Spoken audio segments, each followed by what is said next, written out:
Python arrives and questions why he has been summoned. He asks if he has grown larger again or become smaller. Python transforms into a small baby python. He takes him, instructs him to protect Ganwu when he's not around, deeming it a rather dull mission. Ganwu holds Python in his hands, and Park Suho asks if its name is White Python. Wear it like a bracelet, he suggests. Python replies affirmatively and thanks him. Ganwu says, "Come back safe." An old elf approaches, offering to guide them. They walked out together. Park Suho remarked on the imposing walls surrounding the estate, speculating that tourism must be lacking in the area. The minister explained that the walls were designed to effectively defend the estate against external threats. Park Suho questioned the efficacy of such walls for protection and inquired about the proof of history. The minister pointed to the center of the village, where most Central Plains villages focused on proving their history. Park Suho noticed a particularly large house and asked about it. The minister explained it was the office of their Moon Clan head and invited them to eat. Park Suho questioned if they should meet the head of the house. The minister suggested they would meet during their visit to see the proof of history. Park Suho agreed and asked if they were supposed to greet the head of the house. Sunpil speculated that the head not appearing despite their hospitality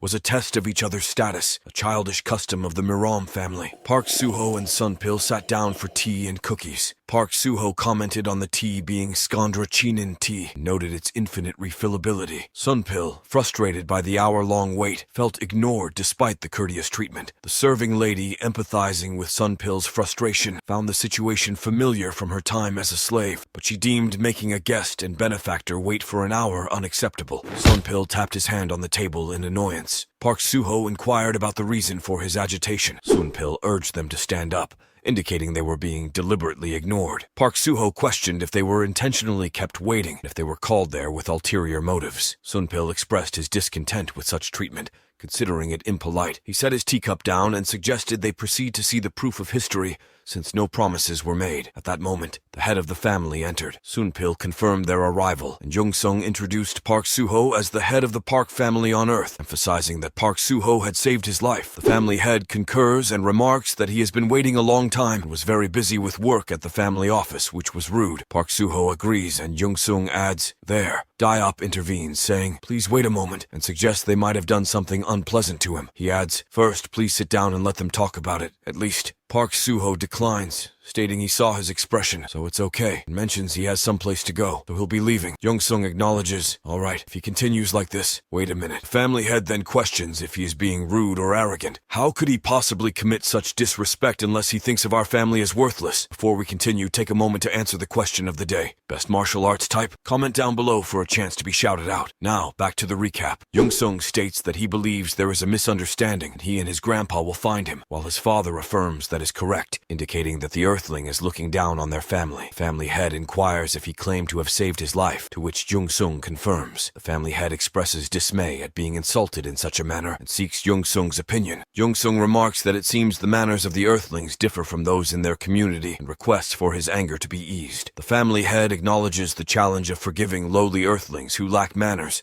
but decides to overlook the insult because he has protected the descendants of the Moon Clan. Jung-sung expresses gratitude and apologizes. The family head asks if that is the individual they were following. Jung-suk's father confirms, while the family head instructs to call in all the blacksmiths in town to help when that blacksmith begins work in the forge and to thoroughly verify if he is the right one. Meanwhile, he further states that he will also need to seal off the area around the forge to keep outsiders out. Jung-sun and another elf agree and send a portrait to Master Sega right away, informing him that there is someone here who needs a lesson in manners. Jung-sung wonders if it's Sega, considers the twin master elders of the Seijan Palace, pondering where Kallen Palace is. Jung-sung calls his grandfather, who responds that teaching manners to rude Earthlings is unnecessary for him to intervene. Sunpil found it surprising that Park Suho openly displayed his discomfort in front of the person responsible, and realized Park Suho had a larger character than he initially thought. Park Suho commented that the view was the same everywhere, and asked how much farther they had to go to find the evidence of history. The minister replied they were almost there and pointed to a door, stating they would see it as soon as they passed through. He explained that the stone behind the door was the evidence of history. Park Suho remarked that the stone looked impressive, noting that obtaining it would earn him merit and prove his achievements. Using his powers, Park Suho tried to unlock the door, but the system notified him that the user identification and database did not exist. He questioned what the access code was. prompting Sunpil to admit he didn't know. It was unfamiliar, as they didn't use the status window like on Earth. Sunpil explained that, unlike Earth, they couldn't see a message in his case, and when one touched the evidence of history, could feel their body's energy concentrated in their Danyan. He elaborated that receiving merit for accomplishments caused the accumulated energy in the Danyan to spread throughout the body like wildfire, capable of healing even severe injuries like severed limbs with high merit points. Meanwhile, Jung-sung asked Park Soo-ho if he didn't have a vessel and how he planned to accumulate merit without one. He stressed the importance of first learning martial arts and developing one's Danyan. Park Soo-ho questioned if not having a Danyan was the issue. Sunpil confirmed this, comparing it to how dimensional energy could only be harnessed after awakening through martial arts training. Park Soo-ho suggested starting with the basics of inner strength, similar to Gunwoo's training. Sunpil agreed, affirming it was a good idea. Park Soo-ho then proposed they visit the blacksmith workshop, to which Sunpil agreed, saying they should go. On the other side of the scene, Dong Jincheol employed lightning strikes, releasing flying thunder zodiacs. Gunwoo exclaimed in amazement, calling Dong Jincheol's display awesome. He then asked if he could learn to do the same. Gunwoo confidently declares he can handle his daggers and executes a lightning-fast strike. Jung-sung is surprised to see this, and Gunwoo becomes excited. Dong Jincheol thinks to himself that as expected, though only one hit was made, he can't believe Gunwoo achieved this result in less than an hour of training. Gunwoo asks if he did a good job, and Dong Jincheol replies that it's a pity he's not an orphan. He'll hold off on praising him until after he succeeds in finding the lost knife. Quickly, Gunwoo agrees. While Dong Jincheol asks where the knife went, Gunwoo replies that it's weird. They both threw them into this tree. Now it's gone into the woods. Park Soo-ho arrives and asks what Dong Jincheol is doing with a knife in his back. Dong Jincheol looks startled and asks what he means by a knife in his back, worried if he is going to die. He falls down, and Gunwoo calls out to him, pleading not to be abandoned. After some time, Dong Jincheol gets up, calls for his mother, and asks where he is. He explains that he was stabbed in the back and killed. Park Soo-ho asks if he's okay, while Dong Jincheol wonders why the Lord is here,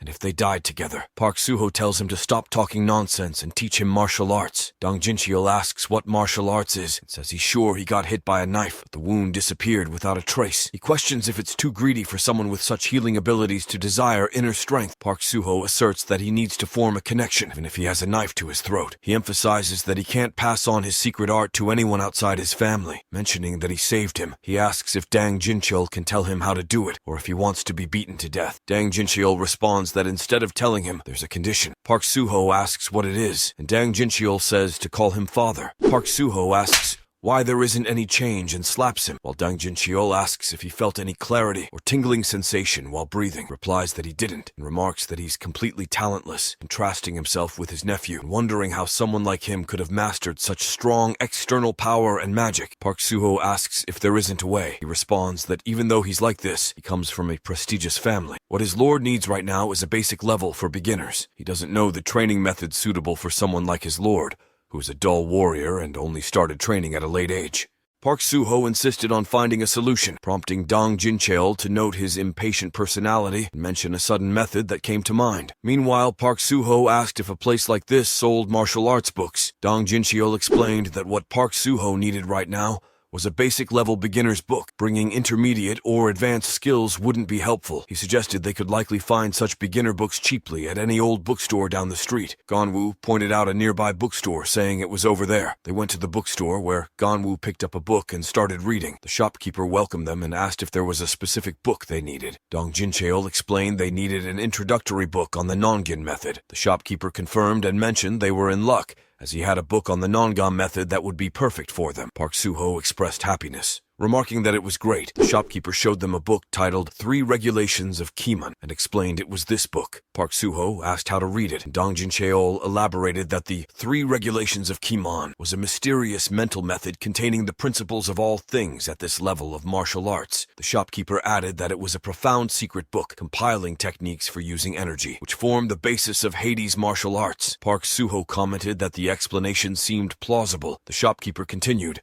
saying it was a swordsmanship book that recorded the Sankai swordsmanship capable of cutting down a flying dragon in just 3 seconds. He further explained that the 3 Regulations of Kiman could reveal its true value when learned alongside the Sankai swordsmanship techniques. Park Soo-ho expressed amazement, questioning if cutting down a dragon in 3 seconds wasn't incredible. The shopkeeper remarked that these days, All warriors were focused on rising martial arts skills and cost savings. He added that not everything complex was necessarily good, questioning if it wasn't true that martial arts sometimes brought profound changes in simplicity. Dong Jincheol interrupts, saying that's enough. Inquires about the price of the 3 regulations of Kima. The shopkeeper responds that he needs to receive a small amount of silver for it. Dong Jincheol suggests they go, but Park Suho interjects, saying it's good, and instructs them to give him both books. Dong Jincheol refuses, stating to wait a minute as that book isn't worth that much. The shopkeeper comments that he has a cool personality and the manners of a gentleman. He offers both books for just 1 silver coin. Dong Jincheol acknowledges that he's an old man who knows how to do business. Park Suho asks if he has any money, to which Dong Jincheol refuses and questions where he would get that kind of money. Park Suho suggests bartering. The shopkeeper responds that it probably depends on what kind of item it is. Park Suho takes out a sword and explains that it's a sword he brought from a warehouse in Myos village some time ago. He suggests that he thinks this would be more than worth the price. The shopkeeper agrees, saying, well, this is good enough. Dong Jincheol refuses and asks if Park Suho has gone crazy. Now he insists that he thinks the sword is worth a fortune. Park Suho replies that he just picked it up. Ganwoo continues to read a book while a pigeon flies towards them, but a monster captures and kills it. The monster asks who woke him up from his sleep. Dong Jincheol refuses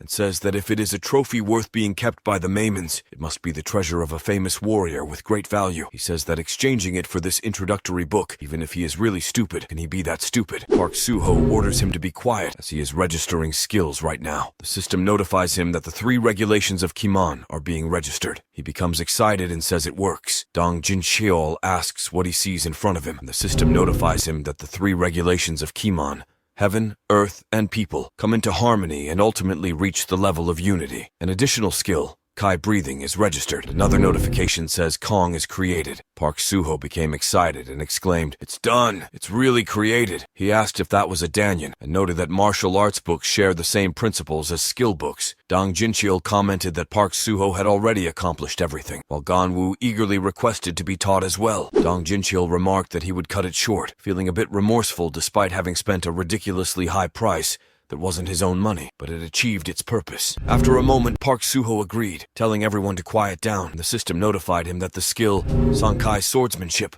was registered. He remarked, here it goes again, as the system also sealed 2 additional skills, Jigo Yellow Dragon Sweep and the finishing move. He expressed awe at now possessing 3 swordsmanship skills, noting the grandiose names of the techniques. Dong Jincheol asked what was grandiose, teasingly stating he couldn't believe Park Suho was so excited about learning a third-rate sword technique. He explained that while the original had 32 moves, it seemed only 3 were created. Park Suho asked if Dang Jincheol knew this sword technique, to which Dang Jincheol asked what was wrong with him, reminding him he was a first-class master. Park Suho challenged him to give it a try. Dong Jincheol sarcastically agreed, stating he'd see what Park Suho meant. Park Suho retorted with a playful insult, calling him a smartass. Ganwoo encouraged Park Suho to demonstrate, proceeded to showcase the power of Jigo Yellow Dragon Sweep, noted by Dang Jincheol as a downward slash. Park Suho then demonstrated Huchin Gun Sweep the Army, a horizontal slash. Ganwoo also became excited, calling out that it was a horizontal slash. Continuing, Park Suho demonstrated Hang 'em, the finishing move, a stabbing motion. Ganwoo remarked excitedly that it was a stab. Park Suho added with a hint of disbelief that it was just a stab. Dong Jincheol agreed, reminding them not to get their hopes up. Ganwoo laughed and reiterated that he had warned them not to expect too much. Park Suho expressed his incredulity, exclaiming how absurd the situation was, while Ganwoo excitedly called out the names of all the skills. Dong Jincheol expresses his anger and hunger, suggesting they stop by the blacksmith workshop and have a meal with the head of the research guild. Ganwoo chimes in, saying he wants to eat Jingon. Dong Jincheol responds that he should have a drink before eating. He raises his hand and asks why they are being stopped,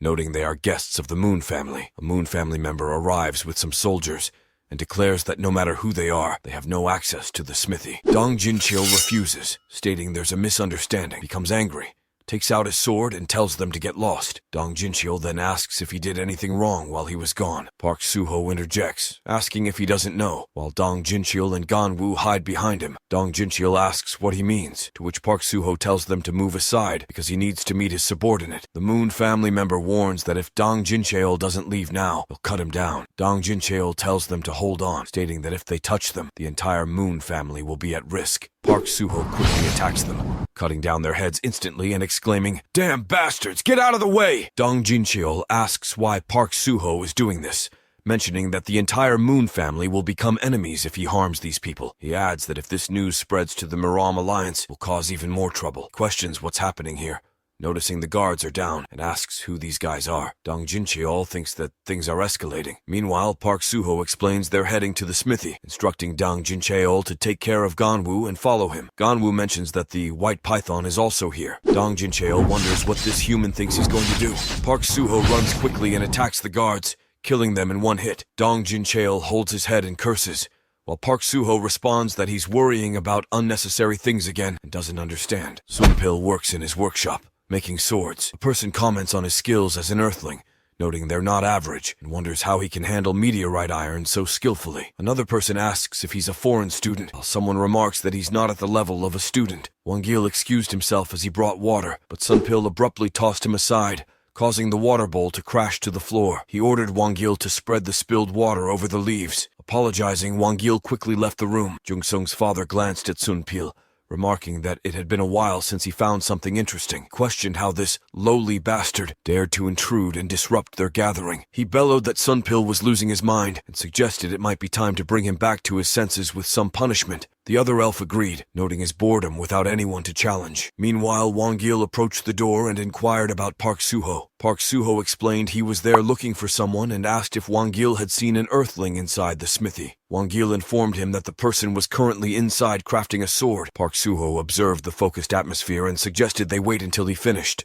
Dong Jincheol also arrived and questioned Park Suho's decision to wait, considering the commotion caused by Sunpil. Park Suho insisted they wait since the smith was busy. Dong Jincheol expressed urgency, warning that the main guards of the Moon family would soon gather due to Sunpil's altercation. Park Suho casually remarked that it would be interesting, as he was getting bored. Dong Jincheol disagreed, emphasizing that he was there to seek vengeance against the Miram League leader, not to create a spectacle. Park Suho asked for clarification, wondering what exactly Dang Jincheol meant by assassinate. Dong Jincheol explained that the Miram League leader had murdered his wife and child, and he intended not just to kill quietly, but to publicly execute the leader and all his followers. Wangil wonders what is happening, while Ganu says he's thirsty and asks for some water. Wangil wonders who this kid is again. A person with bread mentions that Wang Gai has gone missing, assuming he went to fetch water. They look at Park Suho and his friends and ask who those people are. The person with bread asks if they didn't say that from today onwards they can kill any outsiders who come here without permission. Wang thinks he was late because he got caught by some kid and had to give him water. He worries he might get hit again if he's late, so he hides and looks at Park Suho, who kills all the guards. Park Suho then holds a guard's neck and says, since he has no weapon, he will spare his life. The guard starts crying and thanks him. Park Suho asks him to go tell his master, just say the word, and asks what he should say to him. Dong Jincheol refuses and asks why he is asking him that, telling him not to be a jerk. Meanwhile, Ganu laughs, while Sunpil asks what's going on all of a sudden. Park Suho asks Sunpil if he still has a lot of work left. Sunpil replies that he thinks it will take about a week. Park Suho agrees and tells Sunpil not to worry about it and to keep working. He assures Sunpil that he'll be there, so he should tell him if he gets hungry. Sunpil says he's thirsty, so he requests that Wangil be called. Dong Jincheol says he thinks they have figured out Zhang Hong's identity. They'll be completely surrounded and attacked soon. He adds that the only time they have to escape is now. A masked man arrives and attacks them, but they manage to escape the attack. Ganwoo then stabs the masked man with his dagger.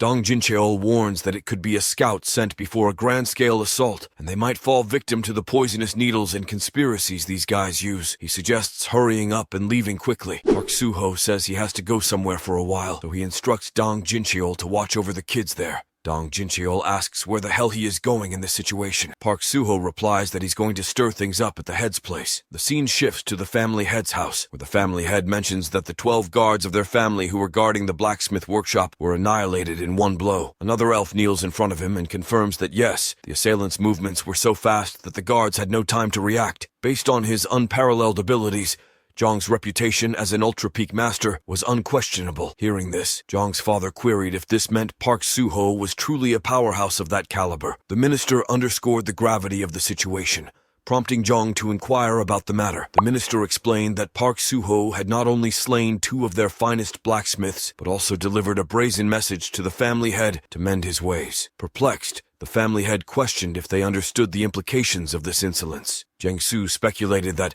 not being a jerk was akin to Earth slang. However, Jiangqian warned that allowing such defiance to persist would tarnish their clan's prestige within the Mom League. Determined to restore honor, the family head decreed immediate punishment and ordered Jiang Qian to summon the Yang Sword Corps for action. Jiang dutifully acquiesced, pledging obedience to the command. Jiangsu's father, sensing an opportunity for intervention, suggested focusing their forces on the smithy. Confident in the imminent arrival of Sealand Palace, he questioned the need for personal involvement when dealing with a mere criminal. The family head, recalling Park Suho as the benefactor who once saved Jiangsu's life, lamented his failed attempt at moral instruction. Expressing disbelief at Park Suho's audacity, Jiangsu held his head, pondering how the situation had escalated so drastically. Meanwhile, the minister marveled at the Earthling's exceptional skill in handling meteorite iron, dubbing him the Thousand-Sword Smith. Curious, Jiangsu's father inquired about this title. Suddenly, amidst their deliberations, a cat's meow interrupted their discourse. As they turned to investigate,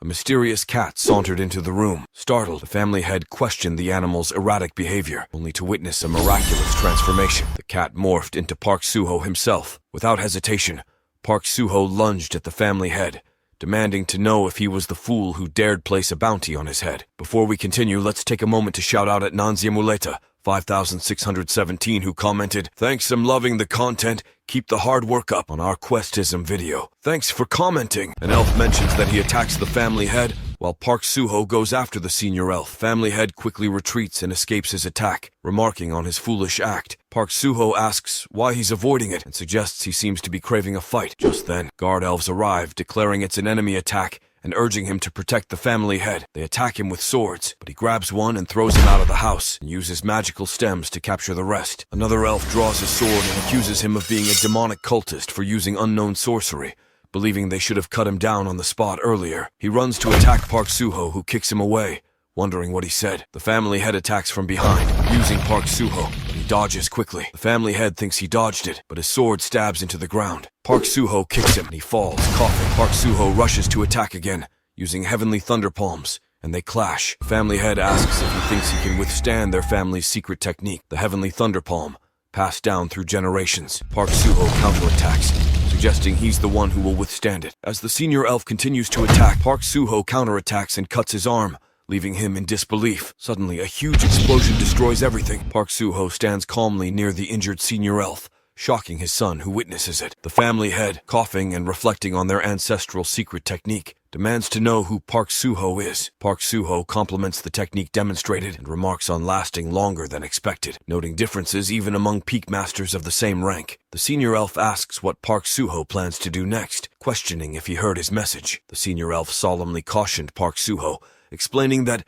not being a jerk meant crossing the line could cost him his life. Undeterred, Park Suho moved aggressively to strike, only to be intercepted by Jung Sung, who rushed in and erected a protective shield between them. Confused, Park Suho demanded to know what Jung Sung was doing, and threatened him as well. Jung Sung pleaded for restraint, acknowledging their defeat and offering to grant Park Suho any request if he spared his grandfather's life. Surprised by this offer, Park Suho considered the proposition. Meanwhile, elsewhere, Dong Jincheol heard a peculiar noise and discovered a rat inquiring about recent events. Dong Jincheol explained that Zhang was still at work, and Gunwoo had fallen asleep while writing a letter at the dormitory. The rat asked if he was hungry, but Dong Jincheol declined, more concerned about the recent confrontation involving Park Suho and their family head. Back at the scene, Park Suho had unexpectedly arrived, threatening to kill their family head. Jung Sung intervened, promising Park Suho anything in exchange for sparing his grandfather's life. Dong Jincheol wondered if that was why Park Suho spared him, presenting a book as proof. Park Suho confirmed that he spared him under the condition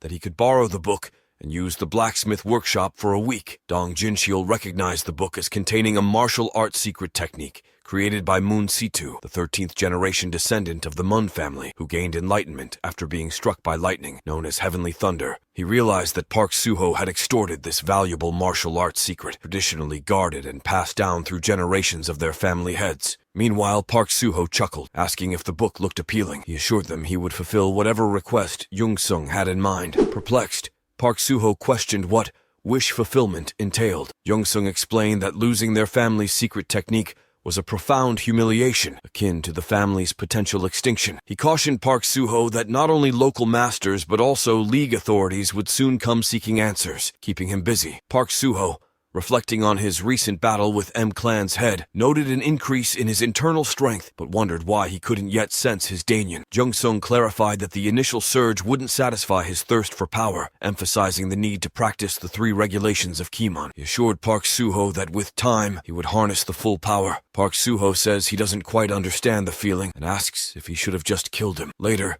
Jung-sung sits with his father and another person. His father mentions that he has been put in charge of the family's affairs since he fell into a long slumber due to Kai deficiency. Emphasizing there's no time to grieve, he states that the family's rise and fall are at a crossroads, believing they need to deal with the 1,000 swordsmith matter first. Jung-sung recalls the fame associated with the 1,000 famous swords created by the smith's hands, suggesting that if they acquire these precious swords, their family could prosper. The minister disagrees, claiming it's not feasible. Another person echoes this sentiment, questioning the fairness of the situation. The minister warns that such actions could provoke the Nangang family, leading to severe consequences for their clan. Jung-sung's father instructs the Minister of Internal Affairs to proceed with the outlined plan and notify the Nong family that they possess the 1,000 swordsmiths. The minister complies, mentioning that soon, led by the Shan Palace, the brothers who shared blood on the battlefield will arrive, and he will join them to repay the insult their family suffered 1,000-fold. The family head announces the arrival of Elder Seelin from the Shan Palace, shouting for them to get over there. Park Soo-ho receives reports about the guild's status, and Ganwoo arrives, mentioning he finished writing his letter and runs towards him. Park Soo-ho hands him some letters from his dad. Ganwoo questions why there are so many letters and suggests that perhaps his dad doesn't work and just writes letters every day. Wang Gil, thinking about a letter from his father, envies Ganwoo and reflects that his father was supposed to write him a letter too. Ganwoo calls Wang Gil and asks what he is doing there and if the food is ready. Wang Gil confirms that the food is ready. Ganwoo then addresses his uncle, suggesting they go eat since the food is ready. Park Soo-ho casually suggested to Wang Gai that he should go and eat first. Wang Gai, feeling apologetic, asked if he might join Park Soo-ho for a meal instead. Park Soo-ho found his request peculiar, reminding Wang Gai not to forget his manners. He then invited Sunpil to join him while he reviewed some documents. Ganwoo proposed they all head inside to eat, and Wang Gai agreed. Meanwhile, Dong Jincha remarked that it was about time someone arrived, expressing doubts about the clan's reliability. Park Soo-ho dismissed his concerns, instructing him to go back inside and have his meal. Dong Jincha persisted, questioning if they were just obediently tucking their tails between their legs. Suddenly, a blast interrupted their discussion,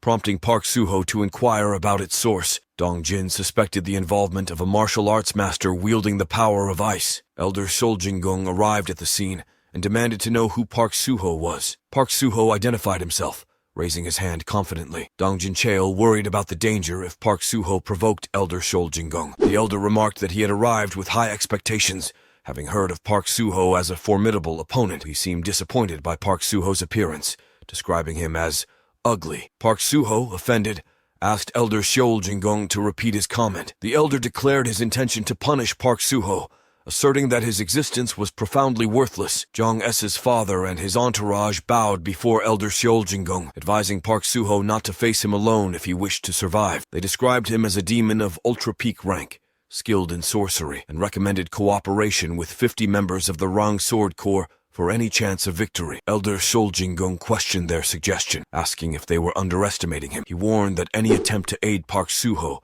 would result in immediate death, emphasizing the decline of the Moon family's prestige. He characterized their predicament against an ordinary individual with trivial power as precarious, offering Park Soo-ho the advantage of 3 initial moves. Dong Jincheol overheard this and approached Park Soo-ho, explaining that Elder Sholjingung was proposing that Park Soo-ho strike him 3 times first. Perplexed, Park Soo-ho commented on the odd terms of engagement. Dong Jincheol cautioned him to be careful, noting that Elder Sholjingung was a transcendent expert in Banro Huandong, whose attacks could freeze anything they touched.